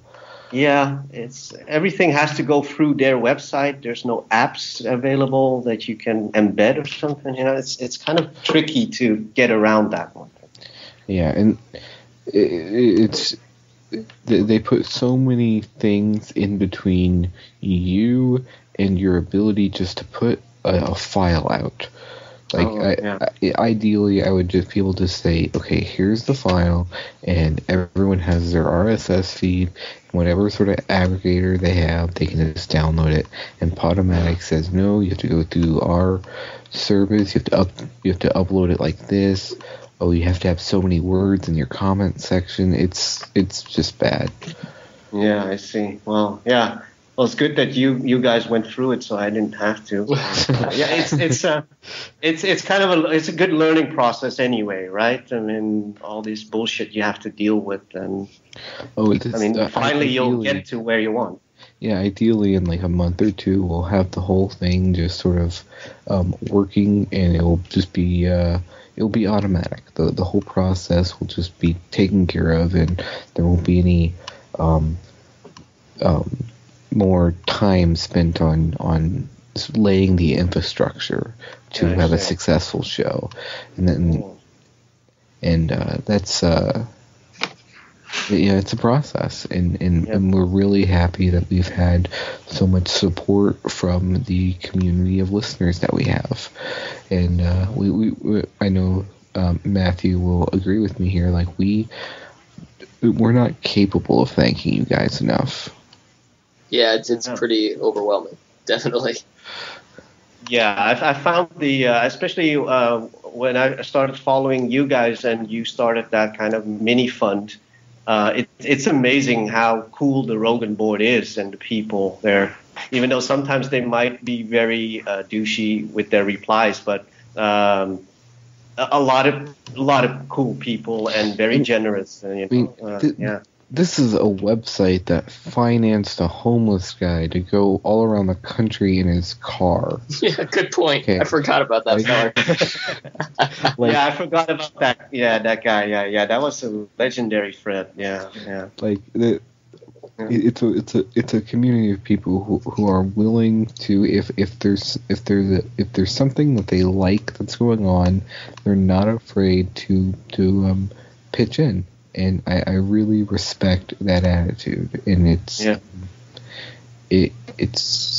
humbling. Like I actually feel humble that prior to interacting with this group of people, that's not the type of person I think I would have been. But I sort of I sort of feel driven to become more generous like that, and it's a really it's humbling. It's the only word I got for it. It's yeah. I'm sure Matthew's the same way. Definitely. I have a question for Matthew, actually. Well, just because I haven't heard you on this podcast a lot, so that's why I addressed the question to you. But yeah. What made you guys start this podcast, and how do you want it to progress? Actually, what is your what? Do you have a ideal picture or like a dream? What kind of format or what kind of content you want it to become, or you just let it free flow? Well, just continuing to do what we have been doing, which is interviewing not only our friends, but people just have interesting insights into cool things, like you, definitely a prime example of it. I would say is the goal, just to continue on as we have been doing, and hopefully, gain more listeners and more interesting people to talk to along the way. But I think when we started it out, it was just, we were just kind of looking to just put something out, have fun, just have conversations. And we already spent a great deal of time talking with a lot of people that come from different backgrounds and different locations geographically, that it was just like, well, why don't we record this, in Tiny Chat or wherever else? So it kind of just turned into this. Okay, cool. Yeah. So it's just, you want to keep on this format of having conversations of people anywhere that you find interesting, and it's have something cool to say. Yeah. It's more as much for us as it is for anybody else. Just learning. We were talking about learning about the beard thing. Even just the podcast we've had now, there's just a lot to take in, just stuff that I would never know about or even know to look into, having talked to you, In the parallels between the things that you talk about as your experience in this completely foreign country, the parallels that at least I see here is really, it's not the things I thought would have been in common. And that type of perspective is something I really appreciate. Yeah. It's people. I think everybody has that by watching TVs and watching shows about different countries. It all seems like so very far and so very different and alien. But once you're there, and especially when you're actually here for a long time, with a mindset, I'm going to work here or I'm going to start a new future here, you kind of figure out that you deal with the same problems, and there's a lot of stuff that is similar to what you're used to back home. It's just the distance creates that kind of exotic feeling towards it. Right. Because if you guys would come here, and I hope you guys do ever come to Bangkok, you would find that you have the same facilities that you have back home, and maybe even better, Bangkok is a very, very modern city. It has its troubles of a growing metropolitan city, like traffic jams, but in terms of infrastructure and facilities, it doesn't. It's not less than, like, say, San Francisco or Los Angeles, just to name one, And even if I compare my hometown Amsterdam with Bangkok, I would say Bangkok is, in terms of development, is a lot more ahead than Amsterdam. So okay, you said you're from Amsterdam. That's an angle I hadn't even considered. We both went to the same place mentally at the same time. I was going to say, we either need to do a whole other podcast here, or we could touch on that subject as well. So you seem like you have your head on pretty straight. You probably didn't do a whole lot of like partying or anything like that, But being from Amsterdam, I'm sure what Amsterdam is kind of known for outside of Amsterdam, or at least where we're from. Yeah. Is it? Did you? It's probably having been from there. It's probably not nearly what everybody makes it out to be. Other places. How was it there? I guess you left, so it couldn't have been the most amazing place in the world, right? Well, I still miss it. I do have to admit, I still miss Amsterdam. I miss the canals, the beautiful old buildings. The inner city is is marvelous. Do you go back to visit often? Every year. Yeah, every year I spend about 2 to 2.5 weeks going back and see my family and friends. Growing up let me put it this way: Amsterdam, Amsterdam's everything you expect it to be as a tourist. If you are a first-time goer to Amsterdam, you can get anything. Your expectations will be met and exceeded. So in terms of partying, the red light district, weed, any other type of illegal drugs, it's very easy, and it's almost like going to the grocery store. And what the added benefit, I think, of Amsterdam and Holland in general is that nobody gives a fuck what you do. As long as you don't bother anybody and don't cause trouble, you could blow as much cocaine if you want, as long as you're just cool and don't cause any trouble, you can do whatever you want. You can smoke a joint on the street, and then you see two cops passing you by, and the cops will say, "Hello, have a nice day, guys. Enjoy your joint," And it's that relaxed, basically, and that's how I grew up. I mean, yeah. So my whole thought process in there was like, hey, Bangkok's, a party city, right? Like it's where all the wild stuff happens. But like you were coming from the anything goes capital of the world. Yeah, it's like you saw, like in my mind, if I went to, Bangkok, there would be this huge escalation in the availability of anything, but you actually saw a step down. Yeah, well, I do have to admit I had my fair share of partying when I was studying in Amsterdam. I'm not denying that.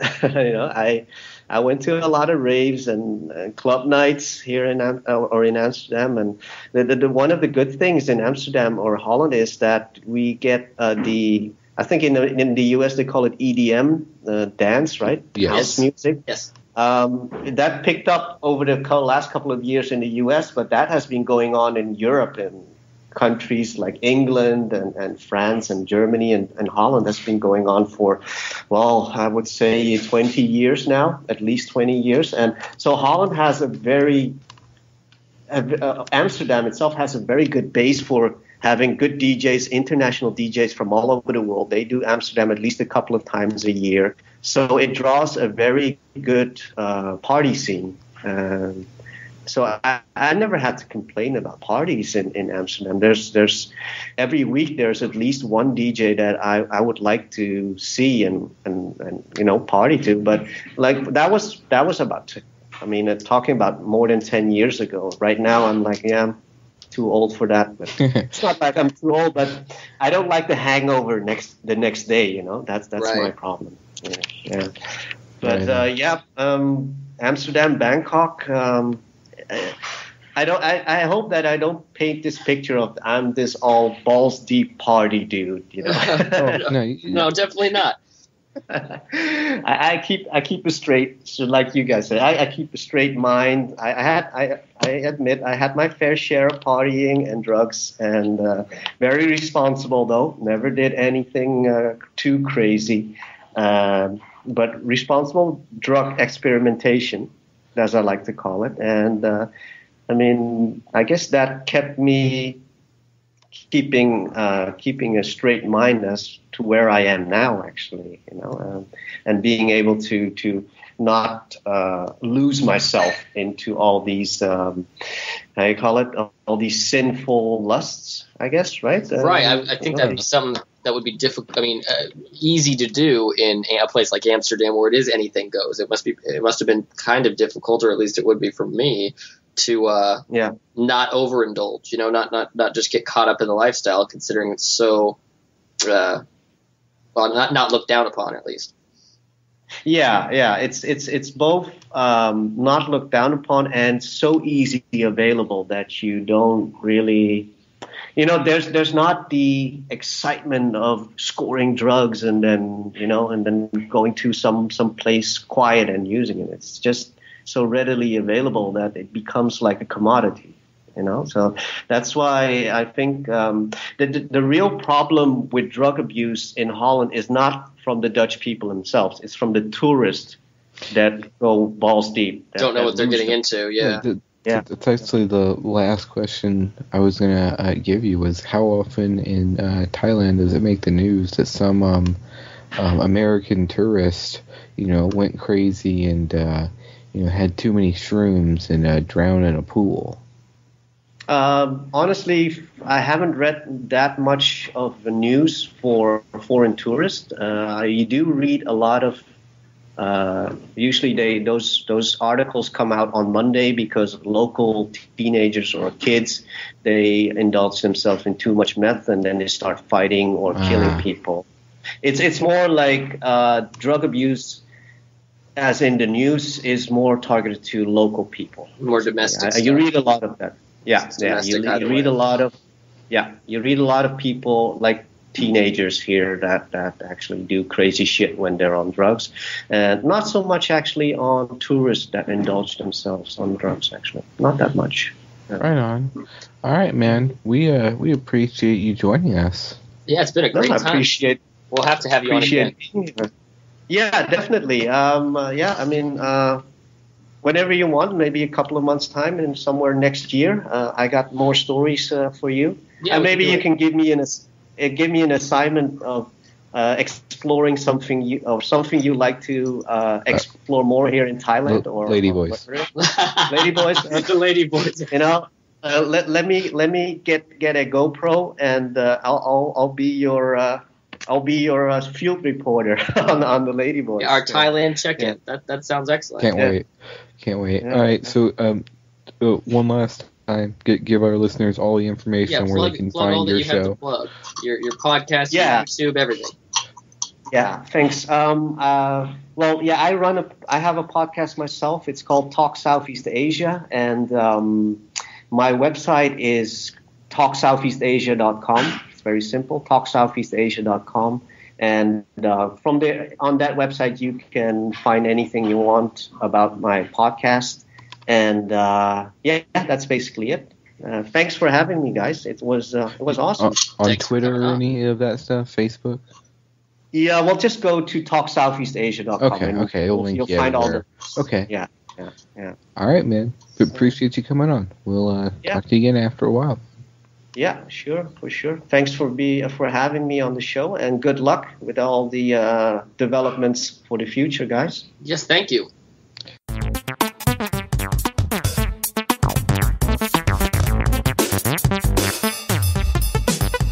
Do you like computers? Do you like to dance? Do you like crazy rhythm? Do you date fucking trance? Do you date pop culture and what it does to your head? Grab a beer, go online, rock with me instead.